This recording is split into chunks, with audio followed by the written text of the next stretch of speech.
बहनों भाइयों, आज हम आपको ऐसे लोगों की समस्या के बारे में बताएंगे जो रोजी रोटी कमाने के लिए गांव छोड़कर दूसरे शहर में चले गए। उनके सामने समस्या है कि वो गेहूं का भंडारण साल भर के लिए कर नहीं सकते, इसलिए उनको पिसा हुआ आटा खरीदना पड़ता है खुला।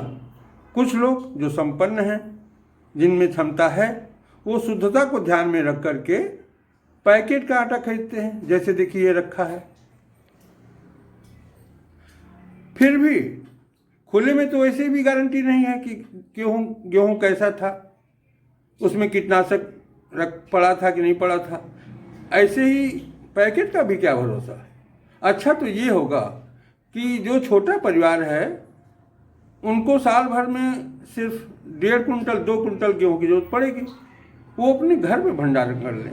हमने एक ऐसा तरीका इजाद किया है, खोजा है, अपनाया है, जिससे ऐसे लोगों को बहुत लाभ होगा कि 1.5-2 कुंटल जो गेहूं है उसको साल भर सुरक्षित कैसे रखें, बिना किसी दवा के, बिना किसी और पदार्थ मिलाए। आइए हम आपको बताते हैं। देखिए, देख रहे हैं आप, ये हमने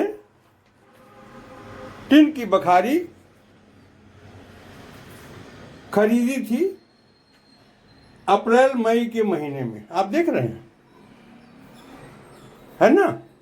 इसको हमने खरीदा था और अप्रैल मई के महीने में तापक्रम होता है 40-42 डिग्री सेल्सियस। तो ऐसे मौसम में बखारी में कोई जीवाणु कीटाणु, उसके अंडे बच्चे रहने की कोई संभावना नहीं थी। और जो गेहूं था हमारा, उसको हमने धुला, भिगोया नहीं, तुरंत धुल के धूप में फैला दिया। अब जैसे 1.5 कुंटल था हमारे पास, 2 कुंटल, तो 40-50 किलो प्रतिदिन धुलते और सुखवा देते थे। और इतना सुखवाते थे उसको कि वो दांत से आसानी से न टूटे, जब टूटे तो कट की आवाज़ हो। ऐसे ही सुखवाते सुखवाते जब पूरा गेहूं सूख गया, एक दिन का सुखवाया तो इस बखारी में डाल दिया, ढक्कन बंद कर दिया।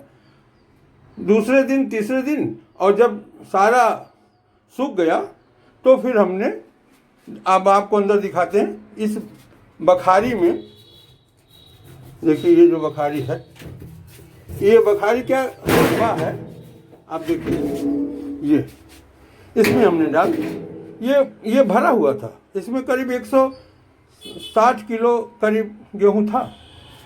तो इसके बाद इस ढक्कन को लगा के हमने चारों तरफ से टेप लगा दिया था। देखिए, टेप का निशान अभी दिख रहा है आपको, चारों तरफ से टेप लगा दिया। इस प्रकार ये हमारा गेहूं पूरे बरसात पड़ा रहा। इधर आज 26 दिसंबर है, ज़रूरत हुई तो इसको हमने भगवान का नाम लेकर खोला और इसमें से गेहूं अपने पिसाने के लिए निकाला। फिर देखा हमने कि, आप देखिए, गौर कीजिए, देखिए देखिए, ये देखिए, ध्यान से देखिए, इसमें कोई कीड़ा उड़ा नहीं है, बिल्कुल साफ है। तो इस तरह से भंडारण के लिए 3 बातों का हमें ध्यान देने की जरूरत पड़ी। देखिए, सबसे पहले ये था कि बखारी एक साफ सुथरी हो और 40-42 डिग्री पर सुखाई गई हो। मान लीजिए अगले साल फिर हमको भंडारण करना है तो नई बखारी तो लाएंगे नहीं, इसी को धुल लें और खूब बढ़िया से चैत बैसाख के धूप में सुखा लें। दूसरी बात यह है कि गेहूं को धोकर सुखाना है, भिगो कर नहीं, तुरंत धोइए और सुखा लीजिए, अच्छी तरह सुखा लीजिए। तीसरी सावधानी ये रखना है कि इसको एयर टाइट करना है।